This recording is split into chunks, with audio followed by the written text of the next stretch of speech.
Letters from Marz, Letters from Marz, Letters from Marz podcast. What is up? Let's get into this tea hunting. Yes.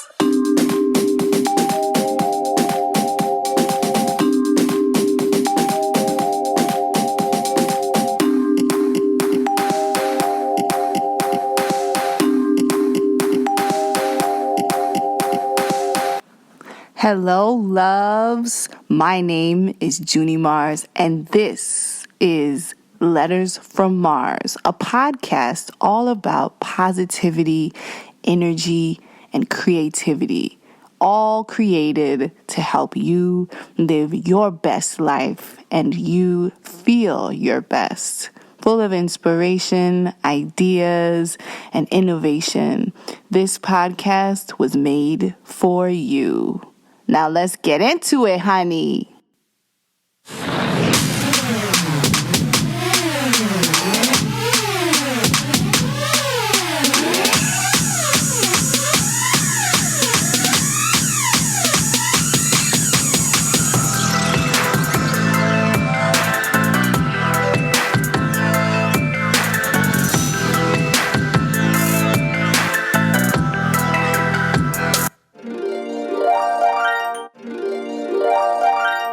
I used to think that when I was going to date someone, I needed to feel like this crazy energy between me and that person. And if my heart was like racing and I was feeling nervous and I was feeling like all crazy, that was the right person. But then now I'm in my third long-term relationship, and I learned that really in order to have a healthy relationship, you need to be able to communicate with this person, have a great friendship with this person as well. Relationships shouldn't be based on I need to help this person, but the person's not able to help you as well. There should always be a mutual reciprocity. Someone's giving you something and you're able to teach them something as well. You're learning and they're learning at the same time. What's ideal is that you are able to meet somebody that is a soulmate and a life partner. You know, they come into your life, they help you go through a major transition, and you're constantly evolving in this relationship, and you also have an awesome connection.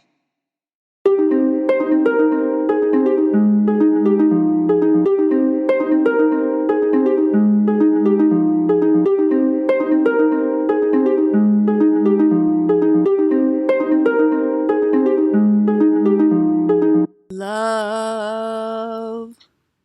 There's so many things I've got to tell you, but I'm afraid I don't know how. 'Cause there's a possibility that you'll look at me differently, love. Ever since the first moment I spoke your name, from then on I knew that by you being in my life, things were destined to change. 'Cause love, so many people use your name in vain. Love, those who have faith in you sometimes go astray. Love, oh love, through all the ups and downs and joys and hurt. Love, for better or worse, I still will choose you first. That is one of my favorite songs from Music Soul Child, called Love. And I remember when I first heard that song, I was really touched by it, because I felt like it was so dynamic, because he was talking to a lover, but he was also talking to love at the same time. And this song is perfect for this episode, this fourth episode, honey, of Letters From Marz podcast. Woo! I'm so excited to be here with all of you. My name is Junie Marz, and I am your host. And this episode, episode 4, is all about misconceptions about love and relationships. Honey, I know we've all experienced that in our lives. And so, as you know, on this podcast, every episode I share with you an open letter, my honest truth about my own experiences around each topic of each podcast. Because I want this to be a conversation. All of the things that I share with you are to help us build community as a podcast community. You, the listeners, I want to hear from you. I want to know how you feel and what you've experienced for every topic, for every episode that I talk about in this podcast. And love, how can we even start to talk about love and relationships? Love is the thing, right? Love is the energy. Love is what keeps us alive, what keeps us going, what motivates us at our core to do things, to act, right? When you hear that term, inspired action, that's all about love. But you know, even though love is at the core of who we are, the majority of us have such complicated experiences around this word love, around the terms relationship, dating, that it can be really confusing, really freaking confusing. You know what I mean? Because you see movies, you know, you have a perspective, you hear the word love tossed around, you know, you see people date, you see people in relationships as you grow up as a child. But it's like, no one really teaches us how to be in a relationship successfully, how to date successfully. You know? It's something that we learn through trial and error, essentially. You know? It's like you can watch other people be in a relationship. You can even watch your own parents be in a relationship. But you can only understand that relationship and that dynamic that you are watching from the context and the perception of how you understand it for yourself and how you understand yourself. Because everything that has to do with love really starts with you, starts inside of you, starts with all of the programs and all the experiences that you've had in your formative years, right? From birth until about 7 years old. All of those things that have been installed in you about love. So, this open letter is all about my experiences with love. May it inspire you. Let's get into it.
that the movies don't tell us about love and feeling the butterflies.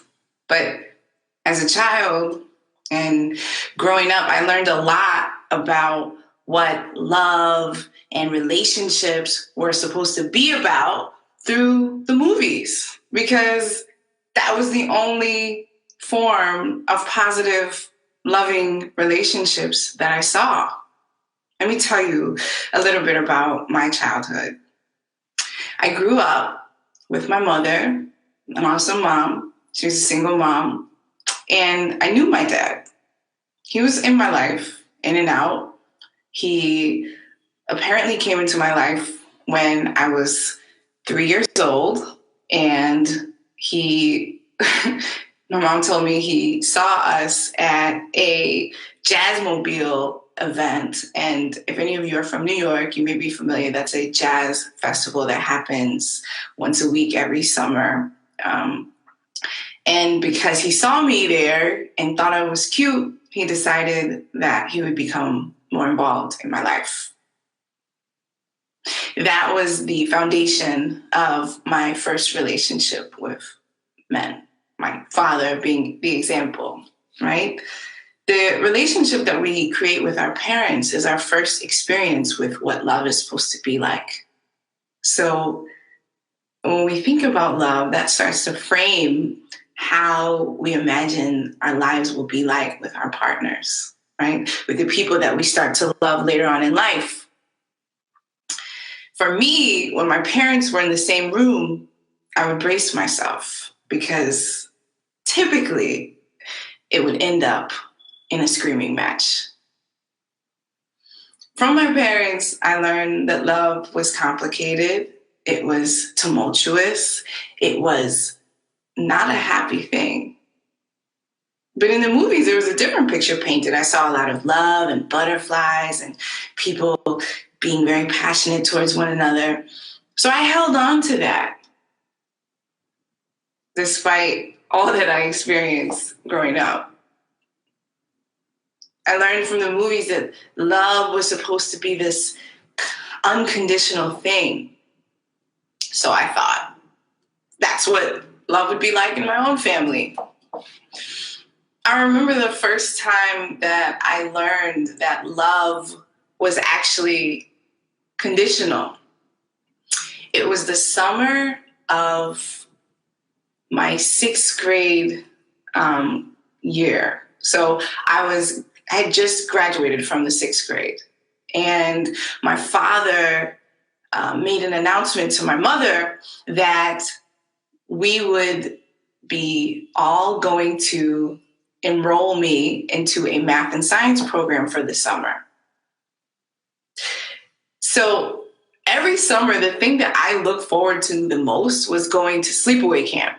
I went to sleepaway camp from the age of 8 all the way up until that point. So I was crushed. And I thought, nobody had consulted me about this. I was just going to be forced to do this thing. And the idea was, I know my father had a good intent, right? He wanted me to get into a good high school. And this program was, every day, 9 to whatever, and we would learn and we would prepare for this exam. Because in New York City, you have to take tests to get into specialized high schools. And my dad wanted me to go to a specialized high school. When I got home that night, I had a conversation with my mom. And I said to her, I want to be honest with you. I'm really unhappy and I don't want to do this. It was the first time that I opened up and I gave all my trust to my mom. And she actually was on my side. She actually listened to me and she stood up for me. And she said to me, okay, I'll tell your father. And I thought, okay, my parents will support me if I'm open with them and I'm honest with them about something that I really love. My father was furious when my mom told him that I wasn't going to do this program. And that was the moment where I learned that love was conditional. Not only did he stop talking to me, he wouldn't take me to camp. And he was the one who had always taken me to camp because he had a car and my mom didn't. And this was somewhere in Connecticut, so it wasn't the easiest place to get to. He didn't talk to me, from that point on for maybe 6 months, maybe a year. I internalized that situation, and I realized that when you open up to people, they close up to you if they don't like what you have to say. They may leave you if they don't agree with you. They may not be involved in your life anymore if they don't like the truth that you share. But this was false. I had to teach myself what love was like. I had to teach myself what healthy relationships were like.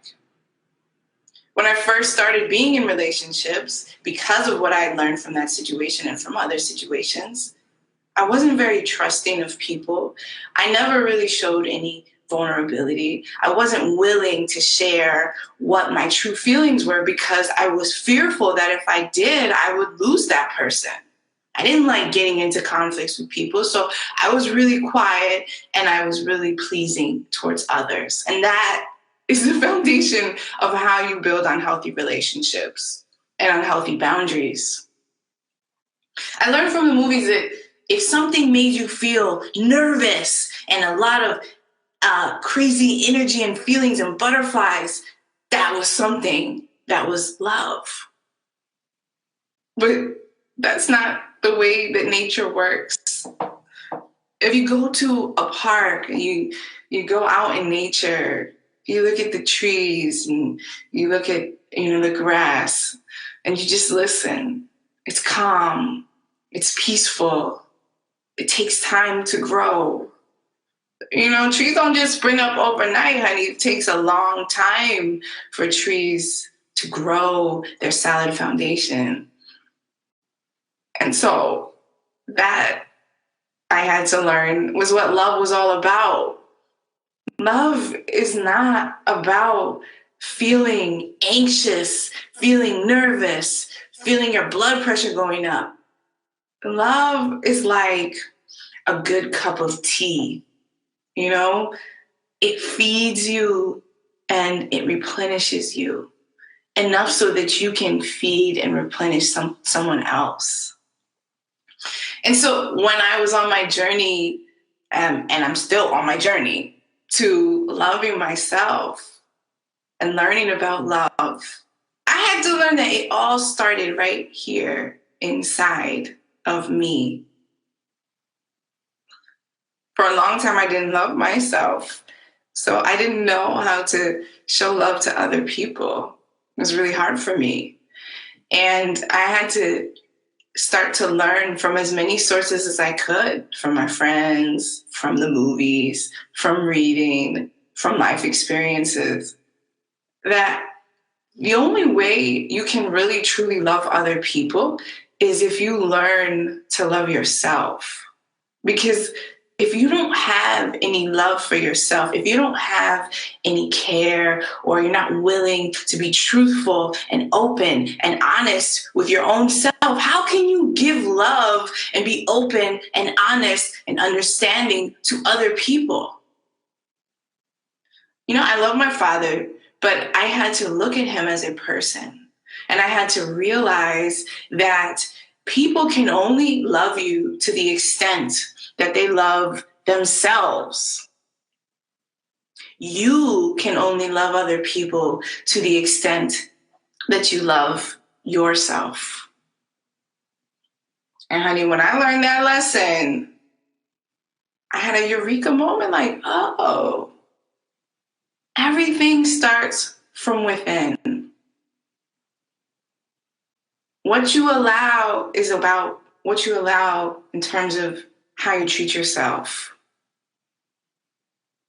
So develop healthy relationships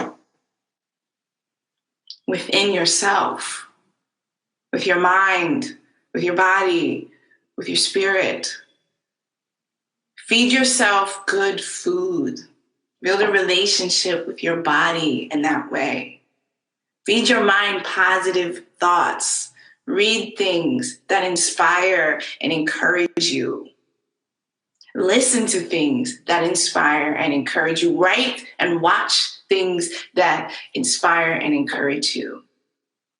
And then feed your soul, feed your spirit. Take time to write in your journal. Take time to meditate. Take time to reflect. That's how you build a solid, loving relationship and an understanding of who you are. And when you're able to do that, when you're able to build a solid and loving relationship with yourself, then, honey, you can love and have amazing, rejuvenating relationships, fulfilling, growth-filled, love-filled relationships with other people. Love is not about the nervous energy. Love is about feeling calm, feeling a sense of being at home, at peace. That's love. Love is like a good conversation with someone. You know, you feel like they get you and you get them and you exchange this wonderful energy. That's love. That's healthy love. So I want you to do something for me tonight or today, whatever time you're watching this. And I want you to think about 3 examples in your life where you have experienced love. It can be good or bad, and it should be a mixture. And really reflect on how each of those experiences affected you. You can do that by sitting with it, writing it down, talking about it. Then I want you to think about love right now. Think about the kind of love that you want in your life right now. And I want you to take a moment to find a quiet spot and write yourself a love letter. What is it that you want to tell love about who you are? What kind of relationship do you want to build with love? How do you want to show up for love and want love to show up for you? And then, once you write that letter, put it somewhere safe where you can revisit it and remember those things. And then go out into the world and be those things for yourself and for others. You can change your life because you are love. It all starts with you.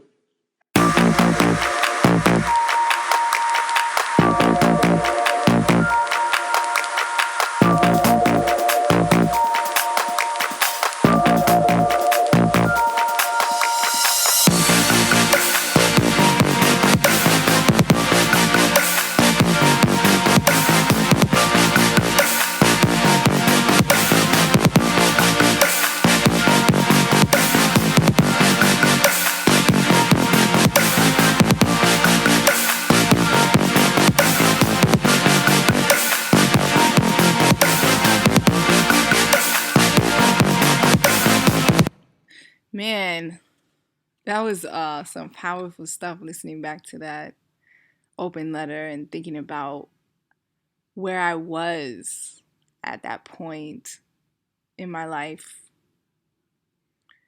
You know, I mean, life is truly a journey, right? And when we think about our own misconceptions about relationships, they stem from within, they stem from us.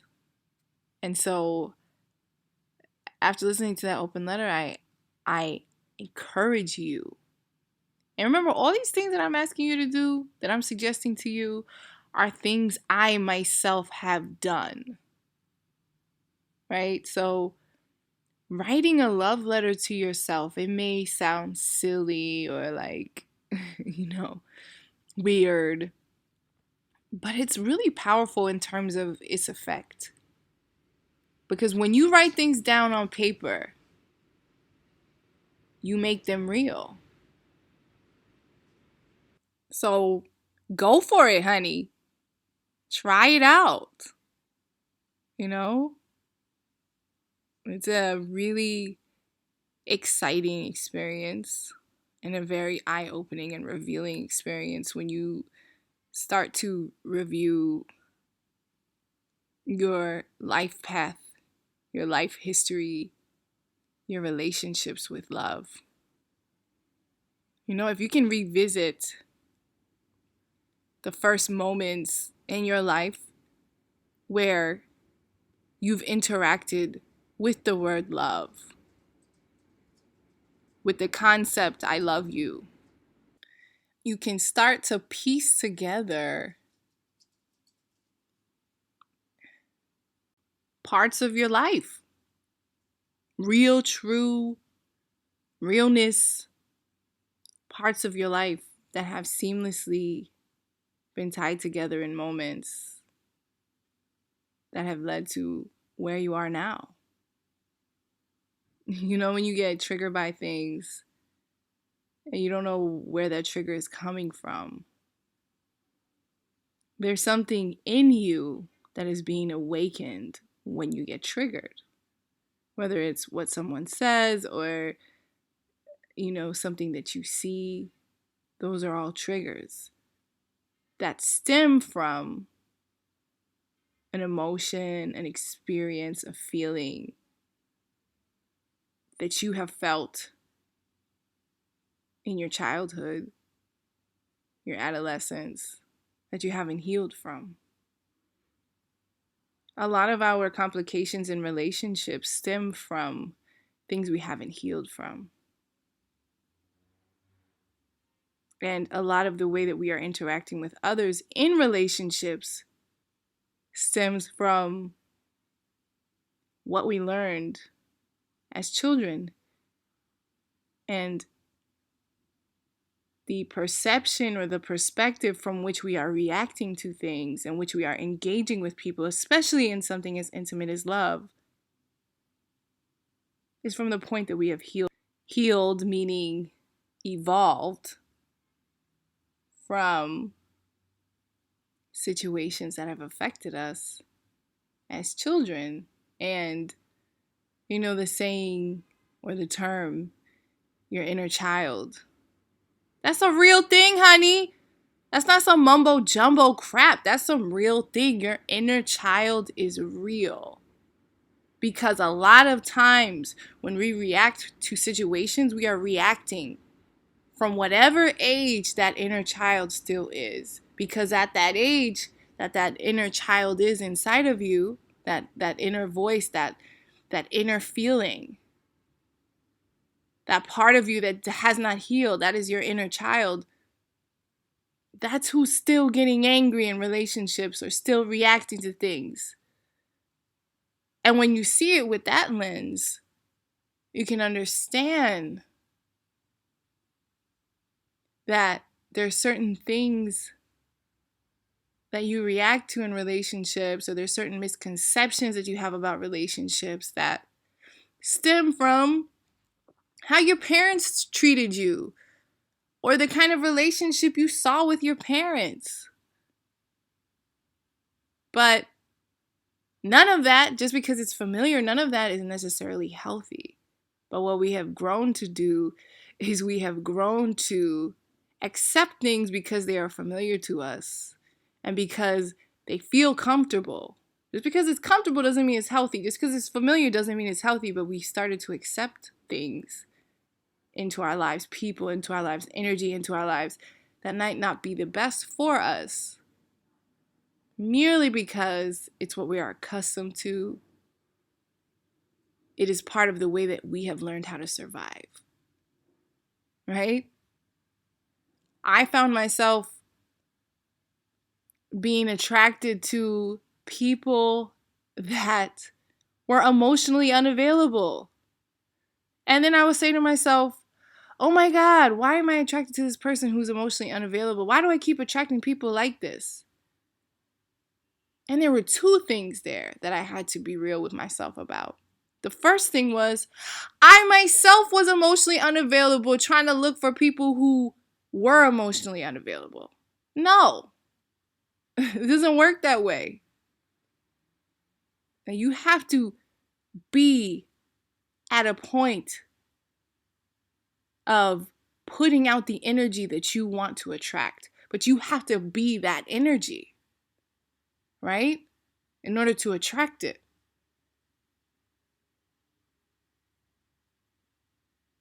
And I wasn't there. And the second part of that was I was used to growing up in a household where my family members weren't emotionally available or were emotionally unavailable. So I just got accustomed to that. I got familiar with that. I grew used to that. And that became, when I was in my adult life, what I started to look for in relationships too, from other people, whether I was doing it intentionally or not.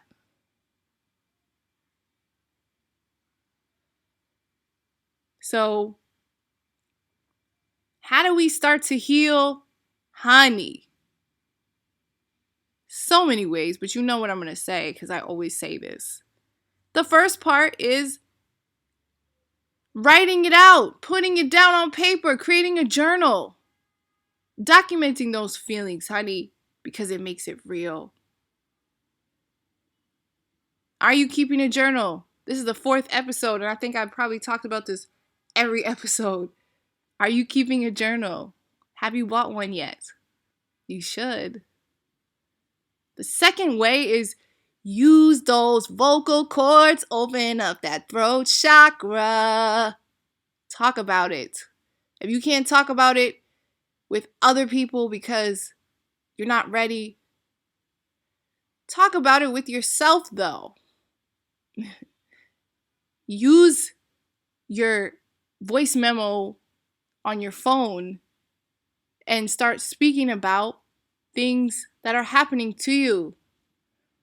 You know, whether it's coming to you in your dreams, because sometimes we have dreams and we're like, oh my God, that was such a crazy dream. But then when you start breaking it down and analyzing it and looking up the meaning, you see how it's connected to an experience that you've had. Talk about that shit, honey.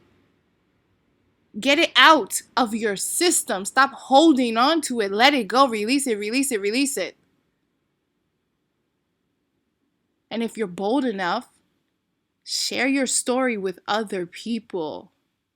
It is so powerful when you start to share your own experiences with other people and open up, because you will find there are so many commonalities between us as human beings. You will see that other people will start to write to you, oh my gosh, you know what? I was going through that same thing. I experienced that same thing. I'm so glad that you talked about it. That's real.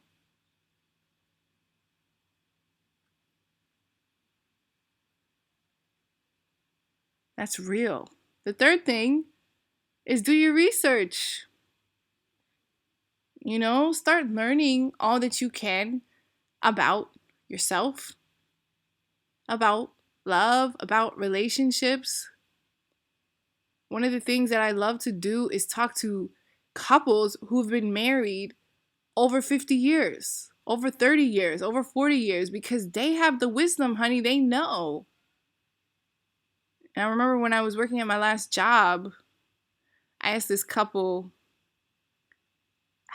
they were married for like 50 years or something. And I said, how have you stayed together all this time? And they said, we give each other a lot of space. And space is vital. It's really important. But see, I don't think that's something that I would have known independently. I had to go and do research. I had to ask. I had to talk about it. I had to ask other people. I feel like there are all these secrets. There's all these resources out there, but people don't talk about it. But we have to talk about it so that we can build each other up. Right? The third thing I would say is, well, as part of research, I would say, look at some books. Look at some YouTube videos. There's a lot of cool information out there that's really helpful, whether you're into motivational stuff or you're interested in more from a educational, more scientific background, there's so much about relationships that can really help us tap into who we are. There are also two books I want to recommend because I've been doing that for each of these episodes. And so this week there are two that came to mind. The first is The Mastery of Love by Don Miguel Ruiz. And you might have heard of Don Miguel Ruiz before because he also wrote the book The Four Agreements, which is an awesome book. But The Mastery of Love is similar to The Four Agreements in its writing style and story format that he uses, but he breaks down love and relationships. And this book was given to me by my partner as a gift, and it's really great. It's so powerful. And it really helps you to delve deep into your own understanding of love and relationships. So check out The Mastery of Love by Don Miguel Ruiz. The second book I want to recommend is called True Love,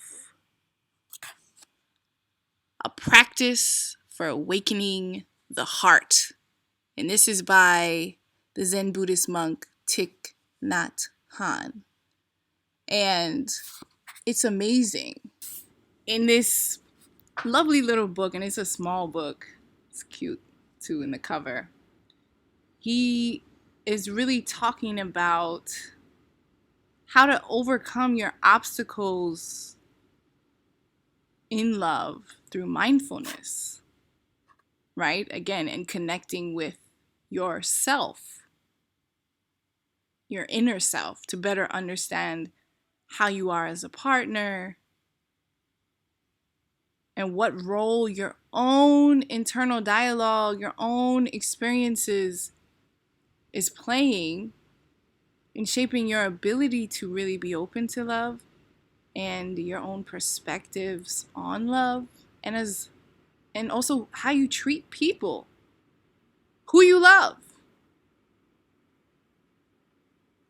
Love is a feeling, love is a word, love is an action. Love is a mixture of all of those things.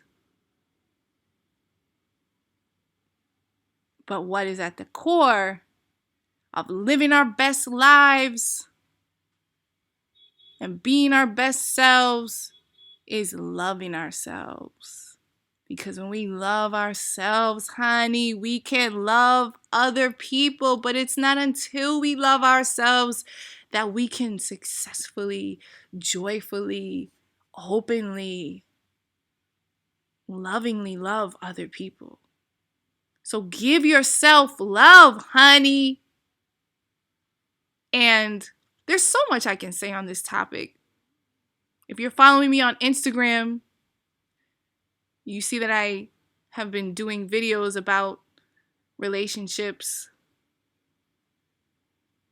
Follow me on Instagram at junie.marz, JUNIE.MARZ. You can follow my journey with my own understanding of love. And if you are interested in YouTube videos from me, check out my YouTube channel. Just type in Junie Marz. And voila, I will come up. I have really enjoyed sharing this podcast with you. Get in touch with me. Write a comment. Send me an email at IamJunieMarz@gmail.com. Check out all the links below this podcast on how you can get in touch with me. And tell me how you have experienced misconceptions of love and relationships, how your journey has been shaped by these experiences, and what you're doing to heal, because healing is the magic, baby. Healing is the key, honey. And you are the gem. I love you all so much. Thank you so much for listening. I hope you have an amazing, fabulous, beautiful, wonderful, splendid, joyful day. And I'll catch you on the next episode, honey. Take care and remember, love yourself. It all starts with you. Mwah! Much love to you. See you in the next episode. Peace out. Thanks for listening, loves. Bye now.